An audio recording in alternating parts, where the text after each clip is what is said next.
Hello everybody, thanks for stopping by Gregsbeerreviews today. It's about that time. Let's go take that walk and see what's in the fridge today.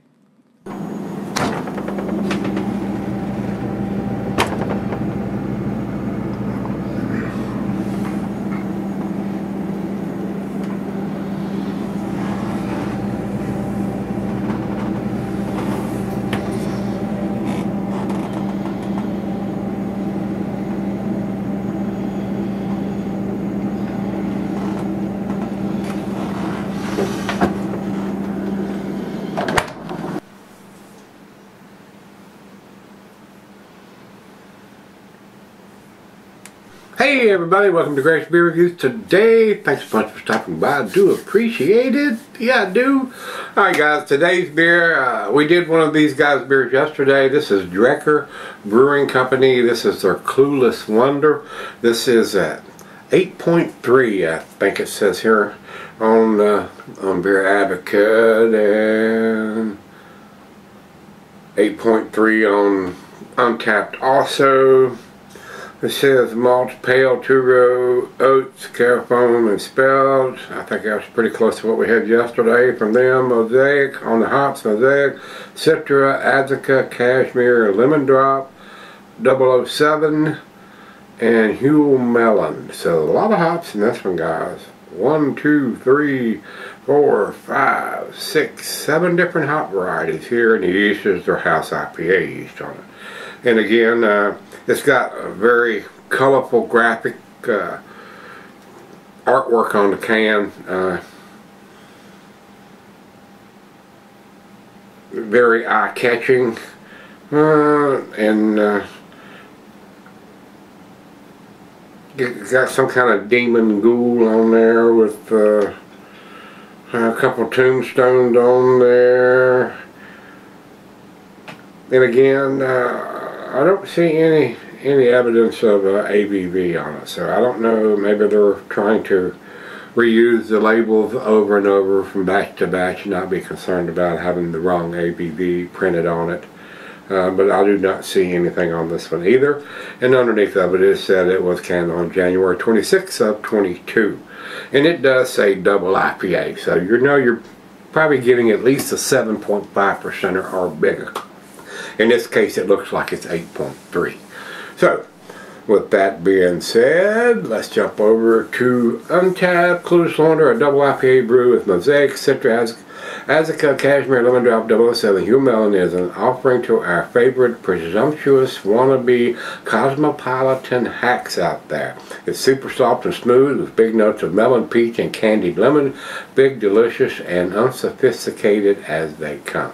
In the pictures here, it looks very cloudy, guys. So it looks like another attempt, or maybe not attempt. Maybe it's a dead-eye ringer for a New England style beer, so I don't know. Yesterday's beer was pretty tasty. It wouldn't blow my hair back on my socks off or anything, but maybe this one will. Untapped has it listed as a New England style. Beer Advocate also has IPA New England also.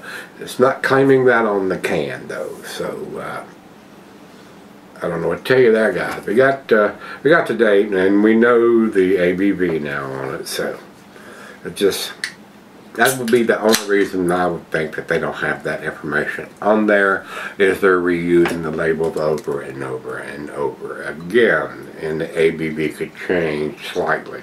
Could be 8%, 8.1, 8.4. I mean, it could be a notch or two different, and that would throw everything off. I don't know why. Maybe they want to approve a label unless it's got the correct information on it, or lack of, therefore, information. If you don't print it on there, it doesn't have to be correct now, does it? Probably not. Alright guys, not a big hit on that one, about a finger. Very cloudy, hazy coming out. It looks a lot like yesterday's beer. A little bit of light coming through the thin part of the glass on the bottom. But still close enough and hazy enough for me to consider it. Yeah, it does look like a New England style. It's not that super orange juice color like we did with those Treehouse beers a couple days ago, but it's pretty close. So close close enough for this guy. Probably. We shall see. Alright, to the nose we go, guys. Nice and citrusy. I got hints of melon and grapefruit. A little dankness, not huge. It smells very pleasant, guys. I mean, it's got a very pleasant aroma. It smells very tasty, guys. Again, I mean, nothing is off the chain in the aromas or anything. I was expecting a little bit more aroma on this one with the multiples of different hops that they've used on this one.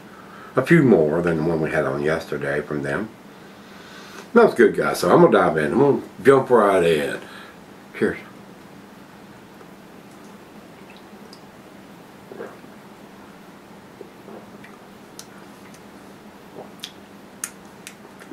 Little spicy notes in there. I don't know if any of these are Southern Hemisphere hops. I don't know what that 007 is. That sounds like something from the UK, maybe. From the Queen. It does have a pleasant. It's not off the chain, guys. I mean, some of the beers have a 10 aroma. This, I'm not getting a 10 aroma, and frankly honest, I'm not getting a 10 taste either.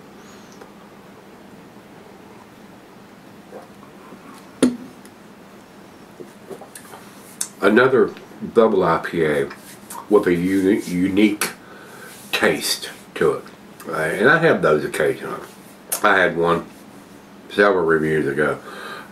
When you get a lot of the double IPAs and even the single IPAs, you'll have a very similar, the pine grapefruit and the typical notes that you get from some hops, certain hops.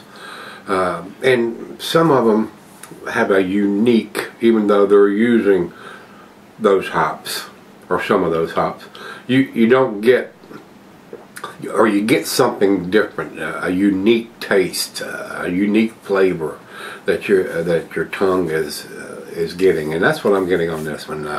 It's a little bit different.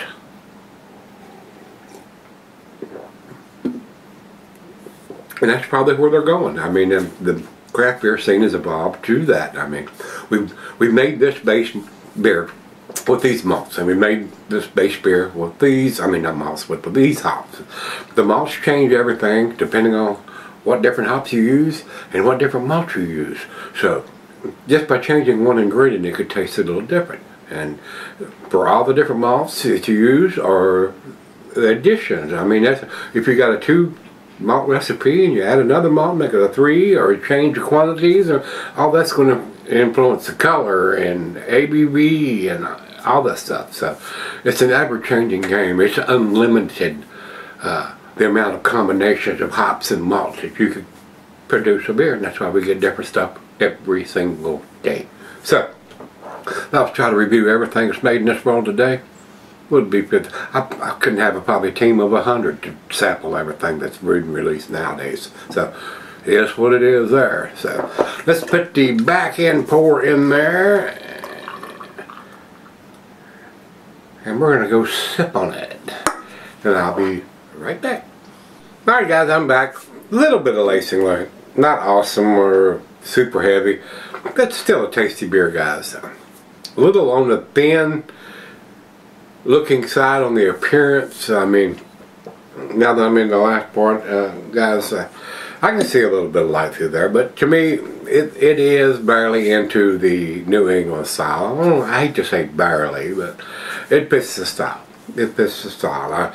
I am getting a nice hop aroma, a nice hop taste, and appearance looks like a New England style. And again, they're not claiming that on the can, but everybody's saying that because of what it looks like and what it smells like and what it tastes like. So, yeah, I'd agree. So, not blowing my hair back on my socks off, but again, pretty comparable to yesterday's beer. Pretty tasty. A little bit of a unique taste for a double IPA, but I can deal with that. We don't drink the same thing all the time, now do we? No. Final chug.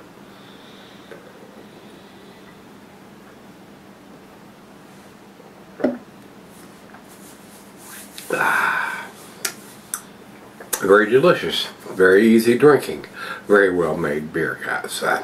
I would spend my money on it again. I mean, it's got the date on. That's the critical part there. The ABV, I'd like to see it on there, but it's telling you it's a double, so you automatically know it's at least a 7.5%. In today's day and age, even though I'm an old geezer, I am sort of kind of into the new age with the internet and all that kind of stuff. So I've been messing with computers for quite a while now, so looks are deceiving sometimes, so I'm pretty good with the computer. But anyway, that's nothing about the beer. If you gotta have a cell phone or a smartphone to look up the ABV or something, that's fine. As long as they're putting the date on it, I can deal with the other part. So a lot of times, if the ABV was on it and the date was not on it, you can't always look that up.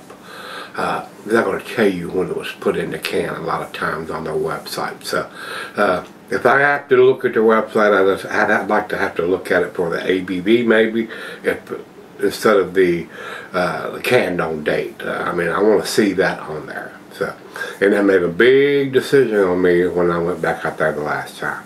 When I started picking up beers, if it didn't have a date on it, in this style, I put it back on the shelf, guys. I don't care. I'm not playing that game. Tell me when it was put in the package. So, guys, I've been harping on this for over 10 years, so I think it's worked for some of the breweries, not so much on the others. So all we can do is keep complaining and maybe they'll hear us. So this is Clueless Wonder from Drekker Brewing Company, guys. Again, it's an A- beer to me. I'm going to give it again a 90. Would have gotten a little bit better grade if it had the ABV on the can, just like yesterday's beer from these guys. 91 from Beer Advocate, and, well, come on, you can do it. You can do it. And 4.13 from Untapped. So again, A- grade from all three of us. So I would agree with that. I would agree with that.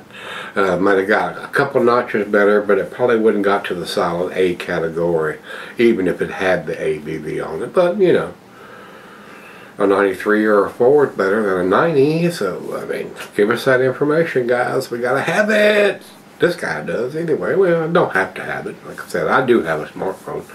But, we got a better grade. We're going to leave it there, guys. If you've had Clueless Wonder from Drekker Brewing Company out of North Dakota, let me know what you think. Enjoyable beers. I would probably spend money on them again. They were tasty. When they ever get to the A- grade or better, it's worthy of purchasing again. So this fits in that category. So if you've had it, let me know what you think. Till we meet again, let's go see what's in the fridge.